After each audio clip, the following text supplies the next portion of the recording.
The story usually goes something like this. I'm running at full speed towards the stage after just being told I need to go on for the lead role in the musical we're putting on. I burst through the curtains, enter from stage left, and whoops, I don't have my costume. Or I don't know any of my lines. Full panic mode setting in as I look at a packed audience of people ready to judge me at my core.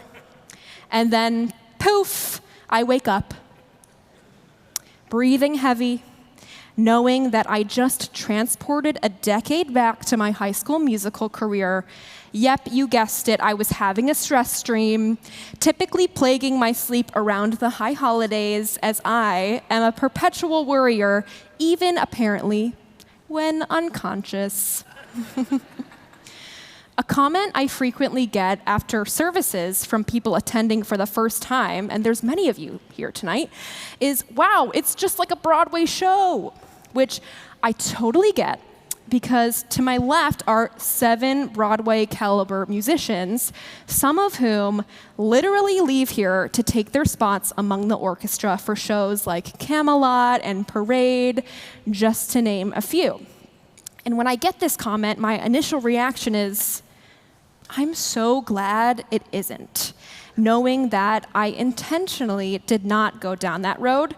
The shining lights of the stage brought me so much joy as a teen, but it also brought pain and heartbreak that still wakes me up in the middle of the night after I've transported there in a dream that feels way too real.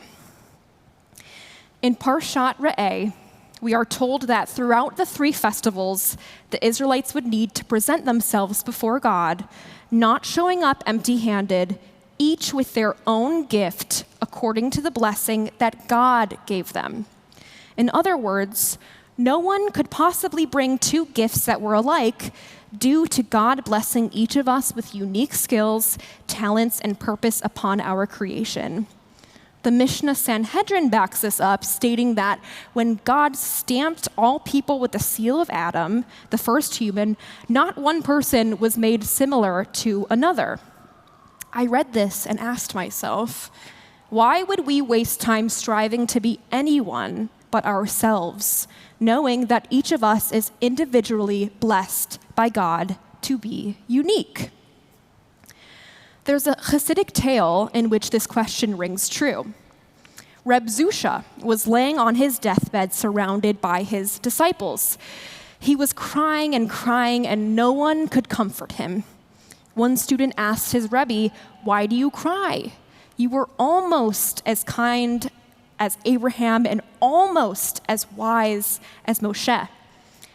Reb Zusha answered, "When I pass from this world and appear before God, God won't ask me, 'Zusha, weren't you as wise as Moses or as kind as Abraham?'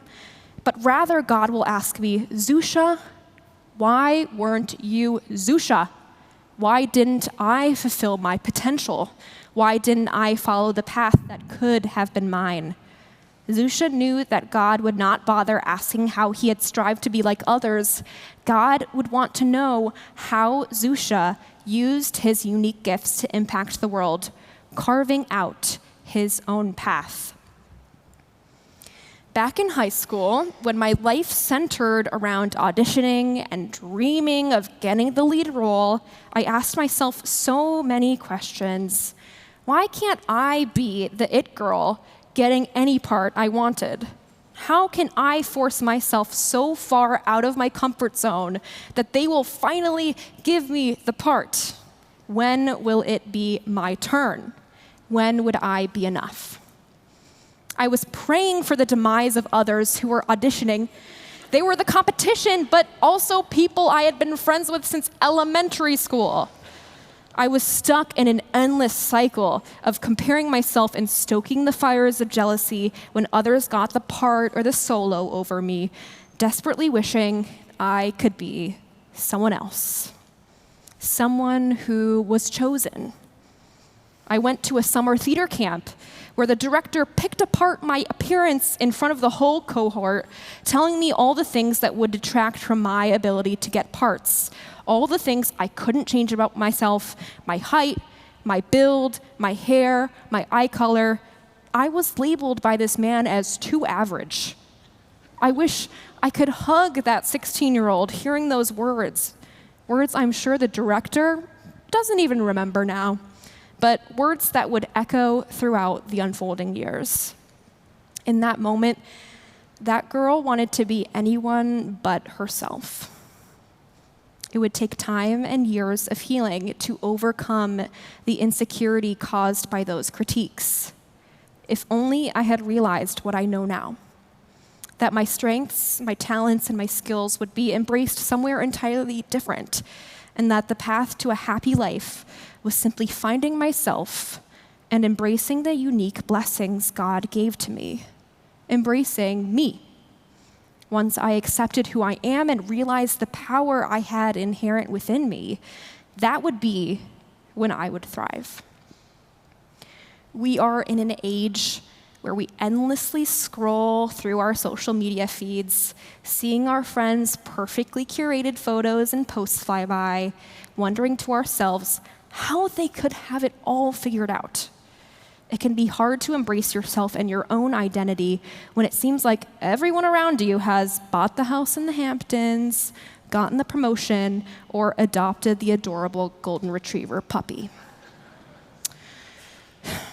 When we remind ourselves what the Torah teaches in this parsha, that we each show up with our own gifts, our own timelines, and our own purpose, we can push aside the negativity and the comparisons that get us nowhere but feeling down on ourselves and feeling like something is wrong with us.